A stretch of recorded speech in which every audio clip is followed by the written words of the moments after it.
Untuk waktu dan tempat kami persilahkan Pastor Guntoro.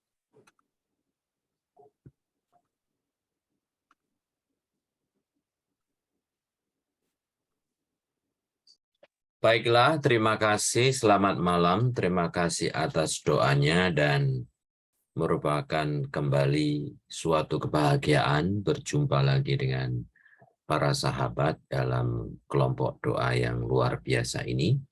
Semoga rahmat Tuhan kita Yesus Kristus, cinta kasih Allah dalam persekutuan Roh Kudus selalu menyertai kita sekarang dan selama-lamanya. Apakah suara saya terdengar dengan baik? Baiklah. Jelas, Pastor. Terima kasih. Rupa-rupa kerajaan Allah saya pilih menjadi tema dalam pembelajaran bersama malam hari ini. Alasannya apa? Alasannya tidak istimewa, sekedar karena Injil hari ini berbicara tentang kerajaan Allah. Dan ternyata Tuhan Yesus itu memberikan gambaran tentang kerajaan Allah bukan hanya dalam dua hal yang disampaikan dalam Injil hari ini. Ada banyak model, ada banyak gambaran. Maka kemudian saya mencoba mencari model-model yang lain, maka judulnya menjadi rupa-rupa. Artinya berbagai macam pengajaran Tuhan Yesus yang berkaitan tentang kerajaan Allah. Maka mari kita bersama-sama mendalaminya bersama. Sebagai kata pengantar, secara pribadi saya itu tertarik dengan segala macam pengajaran Tuhan Yesus yang berkaitan dengan parabel atau perumpamaan. Perumpamaan merupakan salah satu cara untuk menyampaikan suatu pesan. Si Yesus sering dalam hal ini menggunakan metode tersebut. Tentu setiap metode mempunyai kelebihan dan kekurangannya. Tetapi saya sendiri tidak begitu memperhatikan tentang sisi keterbatasannya. Karena sejak awal saya sudah terkesima dengan model metode tersebut. Bahkan dalam skripsi saya ketika belajar teologi, saya memilih pendekatan kitab suci secara naratif atau secara lebih melihat kitab suci sebagai bentuk cerita dengan aneka macam perumpamaan yang ada.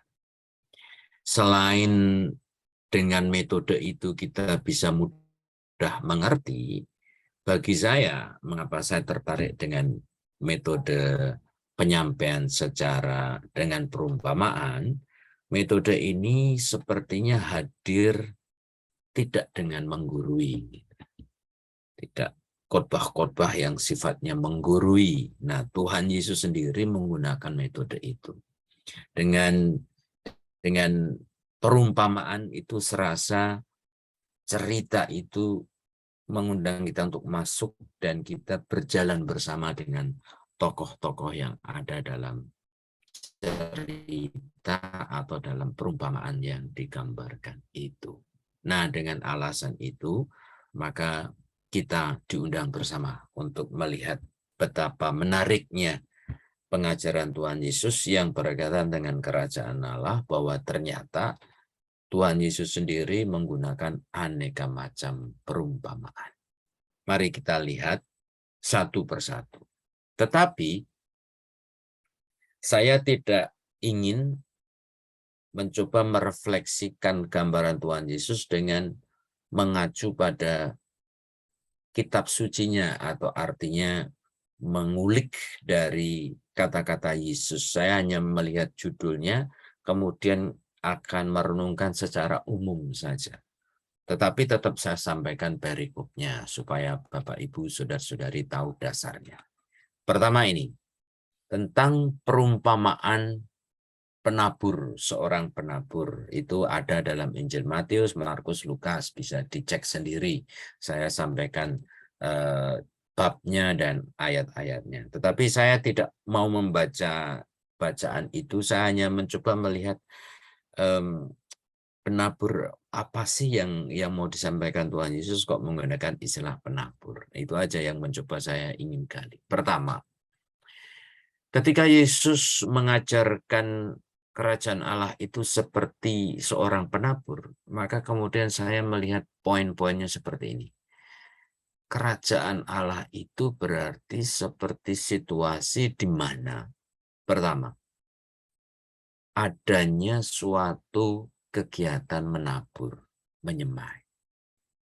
Jadi kerajaan Allah itu ada, eksis di dalam kehidupan kita, di dalam kelompok kita, di dalam keluarga kita, di dalam diri kita. Ketika ada suatu keaktifan dalam diri kita untuk menabur, menyemai, untuk berbagi, atau menyebarkan. Jadi suatu gerakan dari dalam diri kita untuk melakukan sesuatu. Artinya di situ adanya kehidupan. Maka kalau kita mau mengatakan di dalam keluarga kita, komunitas kita, kerajaan Allah itu masih jauh, masih belum ada, itu karena artinya salah satu situasinya adalah pasif. Tidak ada pengampunan, tidak ada kemauan untuk saling berbagi, tidak ada kemauan untuk memulai sesuatu. Maka gampang kan, kita kan belajar kerajaan Allah itu apa. Nah, gampang untuk melihat itu, lihat aja dalam kegiatan kita sehari-hari. Ketika kita sulit untuk mengampuni, ketika kita mager, malas gerak, tidak mau melakukan sesuatu, nah itu berarti tidak ada kerajaan Allah dalam diri kita. Itu pertama. Yang kedua, dengan menyebut penabur, tidak bisa tidak kita melihat unsur yang lain, yaitu benih.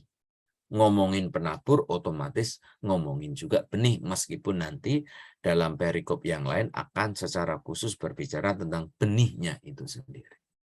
Tapi bagi saya kerajaan Allah itu ada kaitannya dengan benih. Memang agak paradoks ya, agak bertentangan dengan konsep kita ketika mendengar kata kerajaan itu selalu identik dengan sesuatu yang besar. Everything, dari kerajaannya, dari orang-orangnya, dan lain sebagainya. Tetapi justru Tuhan Yesus mau menunjuk sesuatu yang kecil. Tetapi fokusnya bukan kecilnya itu, tetapi ada sesuatu daya tumbuh yang ingin disampaikan. Maka kerajaan Allah itu ada dalam kehidupan kita ketika kita ada kemauan untuk bertumbuh, ada kemauan untuk berubah, ada kemauan untuk berkembang. Ketika itu tidak ada, maka belum ada kerajaan Allah. Jadi benih di sini juga berkaitan dengan sesuatu yang harus dilakukan dengan proses, dengan kesabaran. Ketika kita ingin melakukan segala sesuatunya secara instan, nah itu bukan tipe atau bukan karakter kerajaan Allah yang dikehendaki oleh Yesus. Kita harus terbiasa dengan proses, dengan sesuatu yang tidak langsung dinikmati. Kita butuh juga diundang untuk menjadi perawat, merawat, memelihara. Bukan hanya menabur lalu menghasilkan benih, tetapi harus ada undangan. Lalu ketika kita berbicara tentang penabur, tentu secara otomatis kita berbicara tentang ladangnya atau tempat untuk bertumbuh. Nah, kalau dari cerita kitab sucinya, akhirnya saya tergoda juga untuk melihat kitab sucinya. Nah, dalam kitab sucinya itu kan ada agak aneh sih, karena saya sebagai anak petani tidak pernah saya akan istilahnya itu tidak hati-hati sampai benihnya kemana-mana, termasuk di jalanan, di batu berduri. Tapi ya itu cerita dalam kitab suci, itu ceritanya ada benih yang jatuh di tanah, yang di jalanan, ada yang di atas batu-batu, ada yang di antara semak-semak, dan di tanah yang subur. Tetapi dari perumpamaan itu saya mau merenungkan bahwa pada kenyataannya semua jenis orang, semua orang dari aneka macam latar belakang, termasuk orang yang mohon maaf baik atau tidak baik, jahat atau tidak, semuanya akan memperoleh benih. Artinya semuanya sebetulnya dipanggil. Hanya akhirnya nanti siapa yang dipilih. Artinya semua orang itu sebetulnya mendapatkan kesempatan yang sama. Hanya kemudian bagaimana kita mau mencoba menanggapinya. Nah, dalam permenungan lebih dalam bagi saya, seandainya kita itu adalah tanah yang subur, puji Tuhan, kita pasti mempunyai potensi untuk memelihara benih dengan baik. Tetapi itu juga tidak otomatis.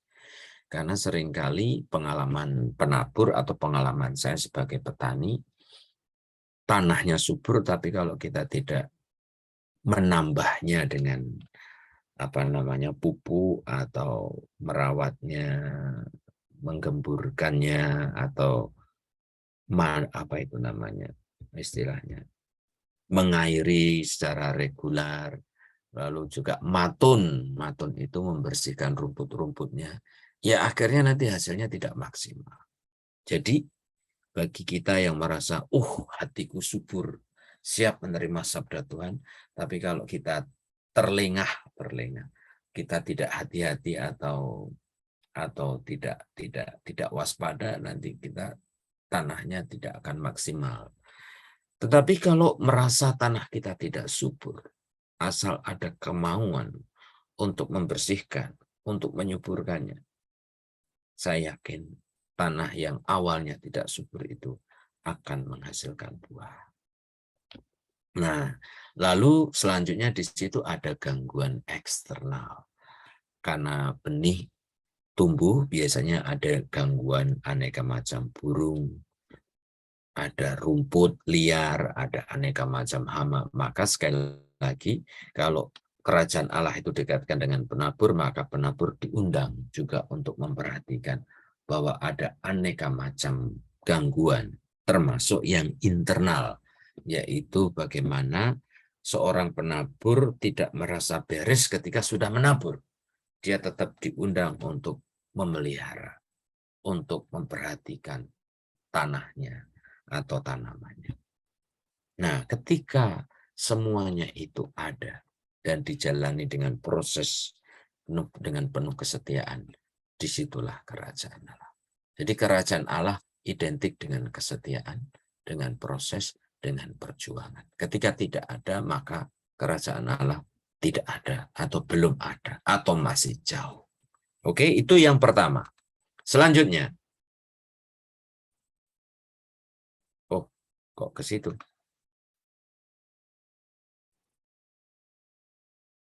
Iya. Selanjutnya yang kedua tentang pelita. Kalau pelita ini bagi saya sesuatu yang sangat mudah ya, mudah untuk semakin dimengerti. Maka memahami kerajaan Allah atau bahkan Allah itu sendiri dengan gambaran pelita, dengan gambaran terang, itu sangat amat mudah untuk memahami betapa pentingnya, betapa krusialnya Allah bagi kita. Karena kemudian langsung identik dengan terang dan gelap. Coba bayangin ketika tidak ada pelita, listrik mati, tidak hanya sejam 2 jam misalnya. Kita pasti akan kesulitan, hanya bukan karena daerahnya gelap. Kita tidak bisa berjalan jauh karena gelap, tapi juga tidak ada energi, tidak ada yang untuk masak gimana, yang untuk ini dan itu, bahkan HP nanti juga tidak ada baterai, bisa dibayangin manusia zaman sekarang tanpa HP dan lain sebagainya. Jadi kemudian kalau kemudian ditarik kepada peran Allah dalam hidup kita, itu seperti kita tidak punya listrik, kita tidak punya pelita.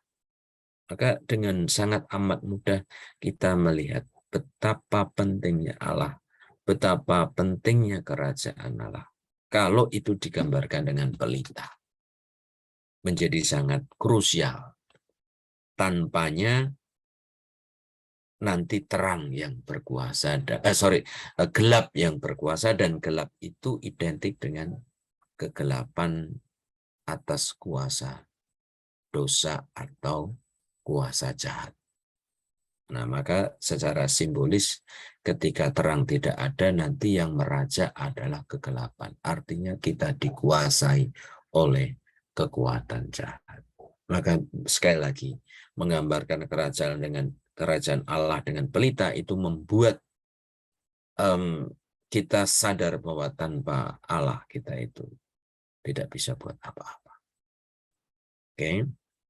Tapi meskipun kita mempunyai pelita, nah yang kedua, pelita juga tidak akan maksimal atau secara efektif bekerja menerangi semua ruangan atau titik-titik yang penting ketika itu tidak ditempatkan pada tempatnya. Pelita biasanya umumnya kan ditempatkan yang lebih tinggi. Tapi kalau di bawah atau dikurungin atau di bawah ditutupin macam-macam, akhirnya justru tidak bisa maksimal. Secara rohani, itu artinya kita diundang menjadi pelita bagi yang lain. Tetapi kalau kita itu tidak bijaksana dalam menempatkan diri, dalam memanfaatkan kemampuan kita, ya kita tidak akan maksimal. Maka undangannya dalam hal ini, kerajaan Allah itu ada dalam hidup kita ketika kita menjadi man in the right place and in the right time. Ketika kita ada pada posisi yang semestinya, kita akan menjadi sangat bermanfaat bagi orang-orang di sekitar kita.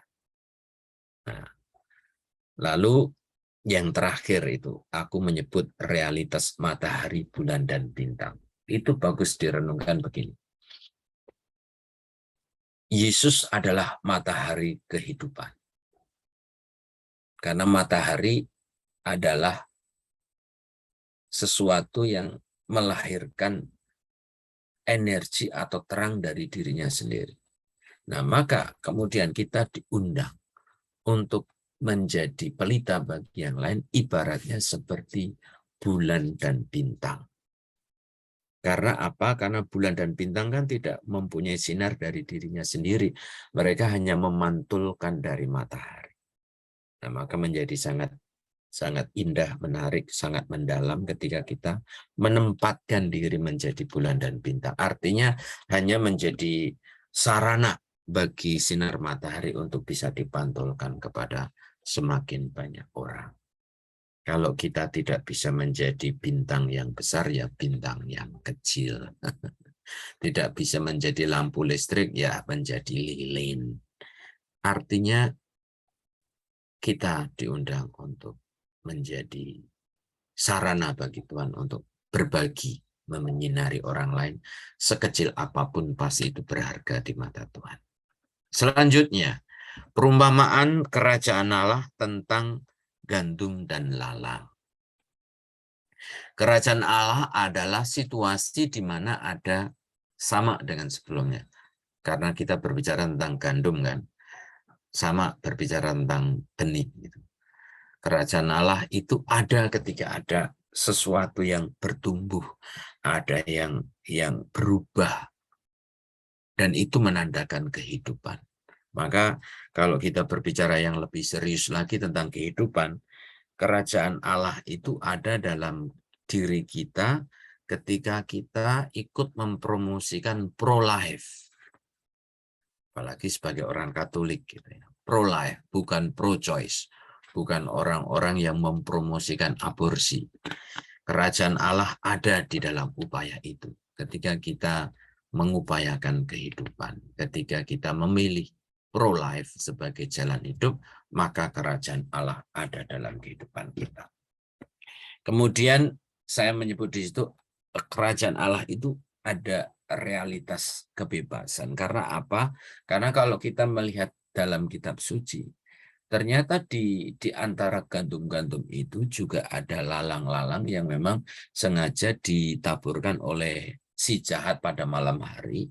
Dan ketika para murid mengusulkan untuk mencabut lalang itu, Tuhan Yesus mengatakan jangan. Karena kalau kita mencabut lalang, nanti gandumnya ikut tercabut. Jadi ternyata bisa juga kita memahami, ngapain sih kalau Tuhan itu baik, tapi mengapa kok kayaknya membiarkan orang jahat ada dalam kehidupan kita? Mungkin salah satunya ini. Artinya apa? Artinya akan ada waktunya bahwa si jahat nanti itu akan diadili. Karena kalau setiap saat nanti malah justru yang baik-baik menjadi korban, misalnya seperti itu. Karena kan ketika gandum dan lalang itu masih kecil, menjadi sangat riskan untuk dicabut. Nah, maka ketika panen itulah saatnya untuk memilah-milah mana gandum, mana lalang.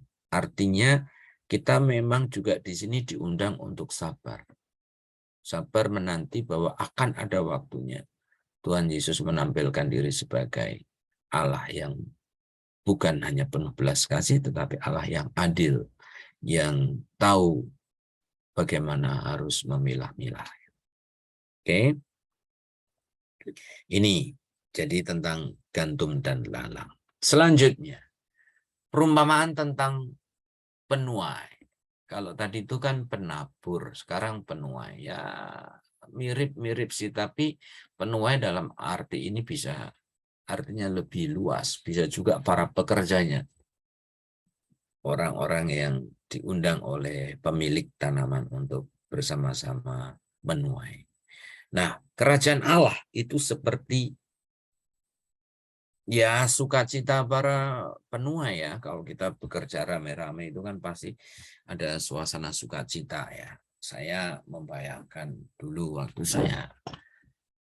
saya kecil di desa, saya melihat ibu-ibu itu memanen padi itu pasti selalu bergerombol sambil canda tawa dan lain sebagainya.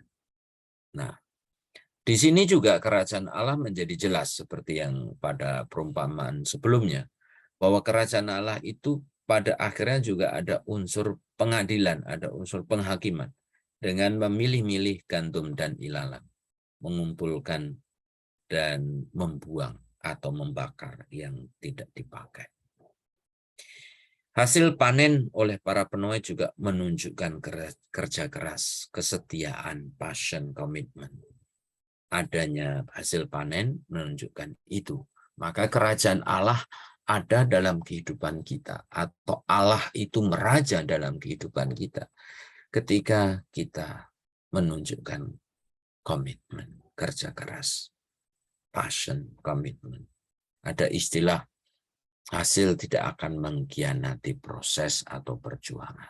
Nah, maka kerajaan Allah pun pasti akan hadir dengan sendirinya ketika kita menunjukkan komitmen kita itu. Oke. Tetapi tentunya kerajaan Allah itu menjadi semakin dalam ada dalam kehidupan kita ketika ada suasana syukur. Syukur, maka di dalam gereja pun kan sebetulnya juga ada doa-doa syukur hasil panen dan lain sebagainya. Itu menunjukkan kita mau ingin menjadi murid yang mau berterima kasih, mau bersyukur, tetapi juga sekaligus untuk berbagi. Karena dalam konteks saya nggak tahu kalau di konteks orang-orang zaman Yesus, mungkin pekerja itu pekerja berbayar yang bekerja untuk membantu lalu dibayar. Kalau di kampung saya dulu waktu saya kecil, panen itu ya tetangga-tetangga ikut memanen bersama-sama, tapi nanti mereka mendapatkan jatah sesuai dengan seberapa mereka ikut membantu. Artinya di sini selalu di konteks orang desa zaman saya, panen itu identik dengan saling berbagi. Nah, walaupun mungkin suasana Indonesia saat ini berbeda, termasuk di desa-desa sudah kalau nggak ada uang ya nggak membantu misalnya kan seperti itu. Baik, selanjutnya. Nah, ini yang hari ini. Hari ini Injil berbicara tentang biji sesawi. Tentu mirip dengan kaitannya dengan tanaman-tanaman yang lain. Bagi saya kerajaan Allah itu digambarkan dengan keadaan sesuatu yang kecil, yang lemah, karena menurut informasi biji sesawi itu merupakan biji yang paling kecil di antara biji-biji yang lain. Jadi bisa dibayangkan bagaimana Allah menggunakan istilah sesuatu yang paling tidak diperhitungkan oleh orang, tetapi mempunyai daya tumbuh. Nah, intinya ada itunya, ada daya tumbuhnya, ada kehidupannya, ada perubahannya. Nah, kerajaan Allah itu seperti itu. Kerajaan Allah adalah ketika Allah ada dalam kehidupan kita, di sana ada pertumbuhan, di sana ada perubahan, ada pertobatan. Kalau kita masih sulit, maka kemungkinan besar kita belum bisa menyambut Allah di dalam kehidupan kita sehari-hari. Maka di situ, di mana usaha manusia itu dibutuhkan. Kerajaan Allah itu digambarkan oleh situasi di mana manusia itu dibutuhkan. Karena apa? Kan kita berbicara tentang biji sesawi. Tapi kalau biji sesawi diletakkan begitu saja di atas meja, disimpan begitu saja, ya nggak akan jadi buah, tidak akan jadi pohon. Maka dibutuhkan pihak lain. Pihak lain itu petani atau penabur yang harus membawa benih itu ke dalam tanah yang subur. Maka di sini saya mau menggambarkan kerajaan Allah itu juga identik dengan suatu organisasi di mana satu orang tidak cukup untuk menyelesaikan masalah, dibutuhkan kerjasama, dibutuhkan keterkaitan satu sama lain. Maka bahkan saya sering mengatakan dalam khotbah-khotbah saya, rahmat Tuhan atau mujizat Tuhan itu tidak akan terjadi begitu saja tanpa campur tangan manusia. Artinya Allah pun ingin manusia juga terlibat. Istilah bahasa Indonesia itu ada gayung bersambut. Tidak akan ada miracle atau sesuatu ketika cinta itu bertepuk sebelah tangan. Harus ada Allah menyatakan dirinya dalam wahyunya, lalu ada iman, usaha manusia untuk menyambut. Jadi harus ada kedua belah pihak. Nah, maka saya gambarkan itu melalui bahwa biji sesawi itu tidak mungkin bertumbuh kalau tidak ada pihak atau manusia atau penabur yang mengupayakannya. Maka seperti yang lain-lain juga, kerajaan Allah itu identik dengan proses. Bahwa proses di atas segala-galanya. Oke. Selanjutnya, perumpamaan itu tentang ragi. Ini juga menyatu dengan perikop tentang biji sesawi. Intinya, yang punya ragi yang biasa memasak. Ragi itu kan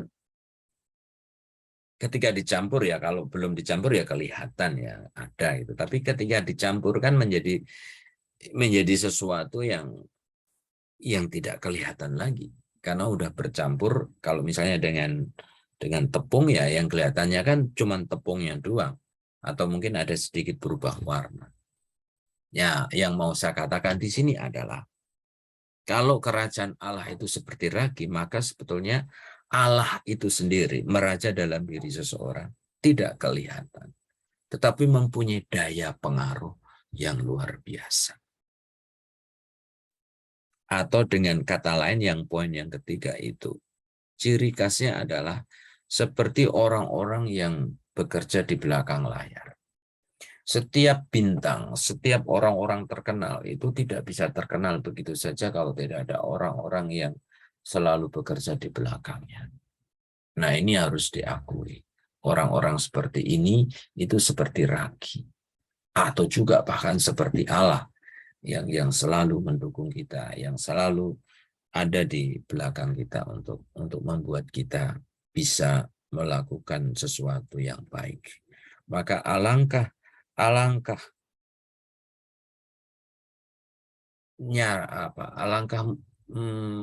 ironis dalam kehidupan kita ketika kita kemudian menjadi sombong ketika kita bisa melakukan banyak hal. Padahal segala sesuatunya tidak mungkin tanpa orang-orang di belakang, itu termasuk Allah sendiri. Nah, realitas ragi juga menarik bagi saya yang poin kedua. Ada istilah bahasa Jawa tapi saya sulit untuk menerjemahkannya dalam bahasa Indonesia, yaitu ajur ajar. Artinya kita itu hanya bisa bermanfaat ketika itu betul-betul menyatu dengan bahan yang lain. Seperti gula juga ya, gula itu akan menjadi manis ketika diaduk menyatu. Ajur ajar. Kita akan menjadi para murid Yesus yang baik, yang melaksanakan misi dengan sangat baik ketika kita bisa ajur ajar dengan orang-orang di sekitar kita, menghargai latar belakang, budaya, dan lain sebagainya. Hanya ketika kita masuk ke dalam, kalau istilah zaman Pak Jokowi ada istilah belusuan, maka kita akan betul-betul mengenal masyarakat, membaui suka duka masyarakat dengan sifat ajur ajar. Maka kerajaan Allah itu seperti ragi, artinya kita diundang untuk menyadari betapa Allah yang maha kuasa itu juga menjadi Allah yang begitu dekat dengan kita, yang menjadi teman seperjalanan kita. Allah kita bukannya Allah Akbar, tetapi Allah yang sangat dekat. Akbar itu besar, jauh, tapi juga Allah yang sangat dekat dalam diri Putra dan Roh Kudus. Selanjutnya, perumpamaan tentang harta terpendam. Harta kerajaan Allah itu dikaitkan dengan realitas sesuatu yang surprise. Karena kan harta terpendam kan tidak akan menjadi surprise kalau tidak diketahui. Tapi ketika harta terpendam itu menjadi judulnya, menjadi harta terpendam ketika akhirnya ditemukan orang. Surprise, membuat orang surprise, kaget, gembira, bersuka cita. Karena harta terpendam pasti itu sesuatu yang berharga. Nah, kadang-kadang Allah juga hadir, memberikan surprise dalam kehidupan kita. Surprise yang menggembirakan. Kadang-kadang secara unexpected memberikan kita sesuatu. Kadang-kadang justru yang di-expect itu malah tidak muncul. Karena kadang-kadang Roh Kudus itu tidak bisa di-setir, tidak bisa digiring. Kayak misalnya mungkin ada yang menunggu-nunggu di keuskupannya, mungkin belum ada uskup, siapa yang akan jadi uskup. Nah, mungkin lalu wah ini Romo ini cocok jadi uskup. Tapi biasanya yang diramal-ramal oleh orang atau oleh media tidak akan jadi. Karena Roh Kudus itu selalu memberikan surprise.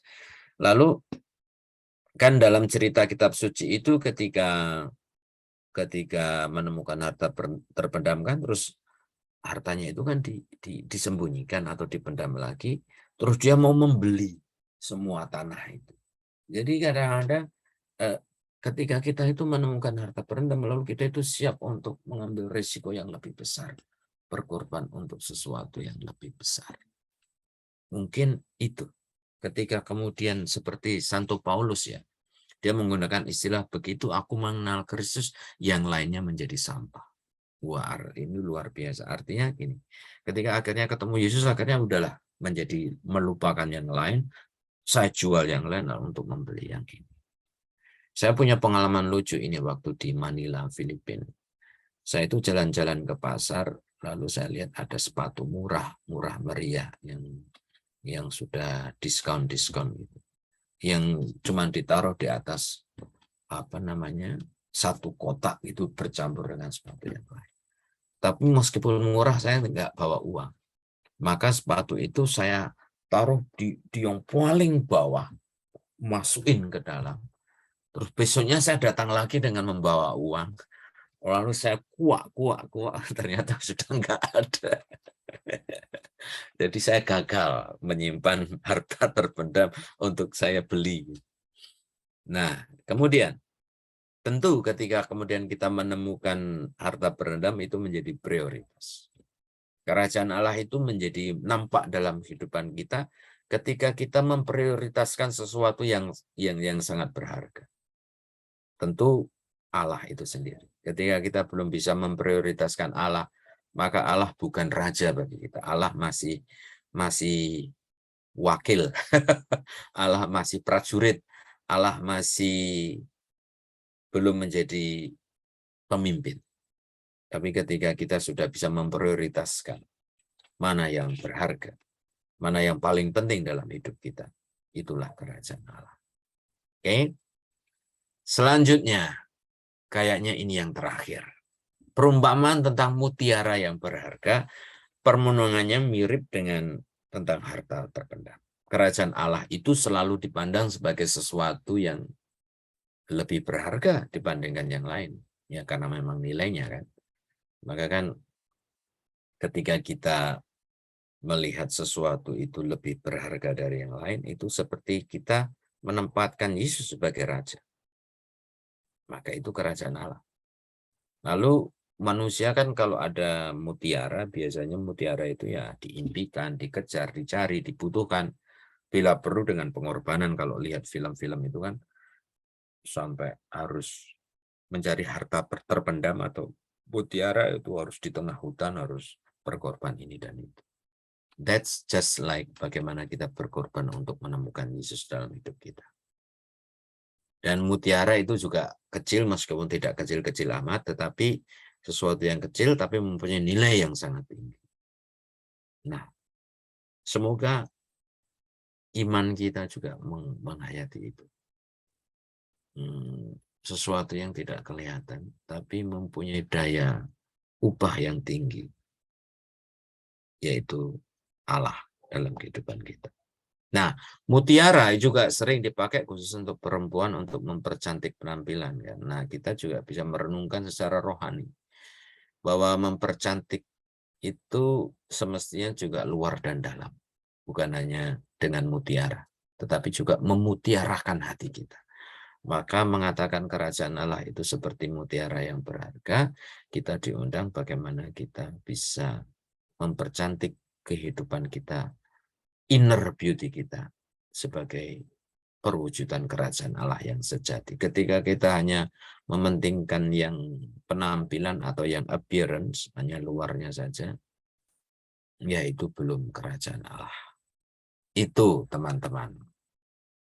Oh masih yang terakhir, sorry. Masih ada satu lagi. Perumpamaan itu, perumpamaan kerajaan Allah itu seperti pukat atau seperti jaring untuk menangkap ikan. Nah, sifat-sifat atau karakter pukat itu kan mengumpulkan. Di mana ada upaya untuk menyatu, berkumpul, itu kan selalu sifat Allah. Maka mengapa Tuhan membenci perceraian, perpisahan? Ya karena sifat Allah pada dasarnya adalah menyatukan, mengumpulkan. Maka kerajaan Allah itu sangat nampak dalam karakter itu.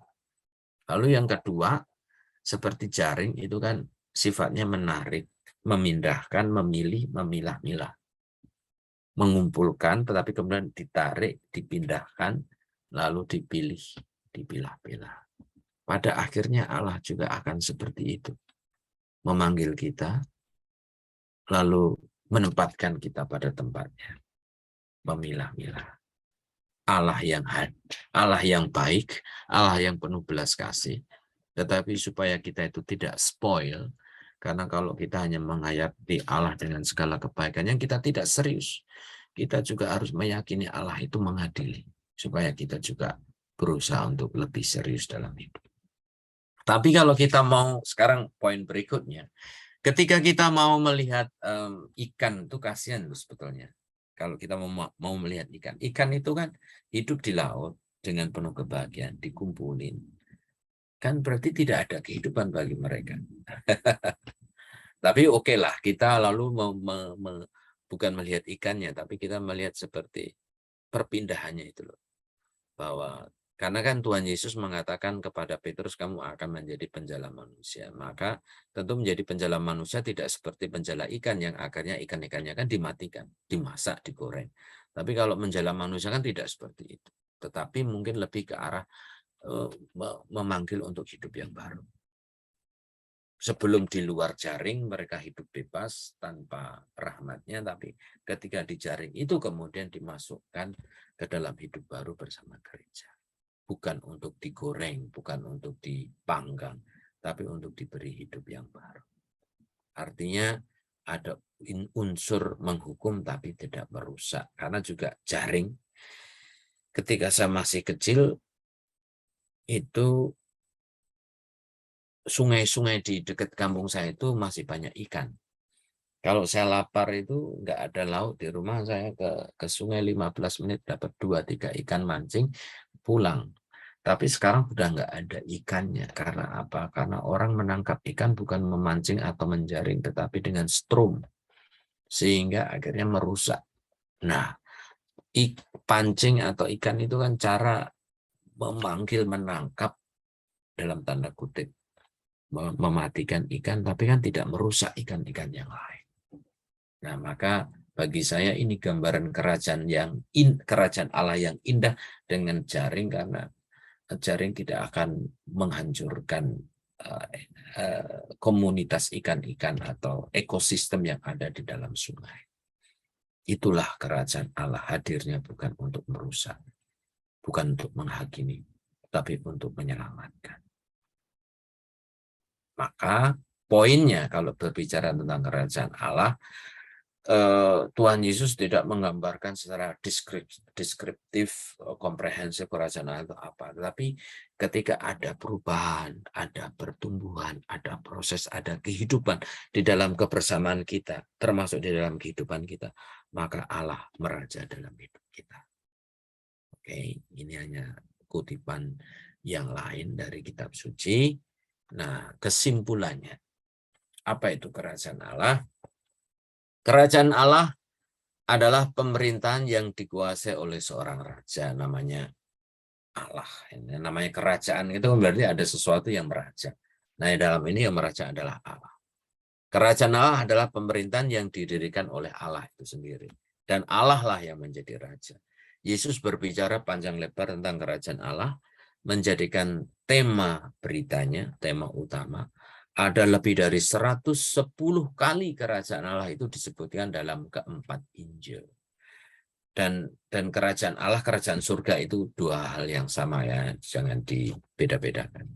Tetapi Yesus tidak mengajar dengan kata-kata saja, berbagai tindakannya juga mengajarkan banyak tentang kerajaan Allah dan apa yang bakal dilakukannya.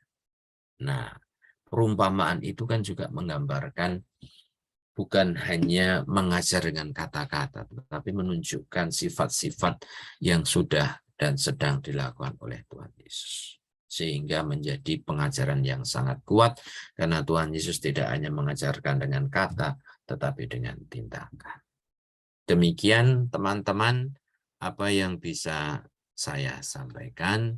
Kalau ada pertanyaan, ada sharing, ada ketidaksetujuan dengan gambaran yang saya lakukan, atau ada yang mau menambahi, you are most welcome. Terima kasih. Terima kasih Pastor Guntoro atas ajaran yang sangat indah dan sangat mendalam. Saya ingin menyampaikan sedikit poin-poin dari yang Pastor tadi ajarkan, bahwa kisah kerajaan Allah, rupa-rupa kerajaan Allah itu ada berbagai macam. Tetapi intinya kerajaan Allah itu adalah Allah yang meraja di dalam hati kita masing-masing, di mana kita hendaknya menyediakan hati sebagai ladang untuk tempat bertumbuh. Hati yang tidak subur, jika kita ada kemauan untuk berubah, pasti nantinya akan berbuah. Kita hendaknya juga bijaksana di dalam menempatkan kemampuan kita di tempat dan waktu yang tepat. Untuk menjadi sarana dari Tuhan, untuk menjadi berkat atau terang bagi banyak orang. Kerajaan Allah artinya juga kita hendaknya dipenuhi hati yang penuh syukur dan mau berbagi kepada sesama. Dan memiliki hati yang bisa membedakan apa yang baik dan apa yang jahat.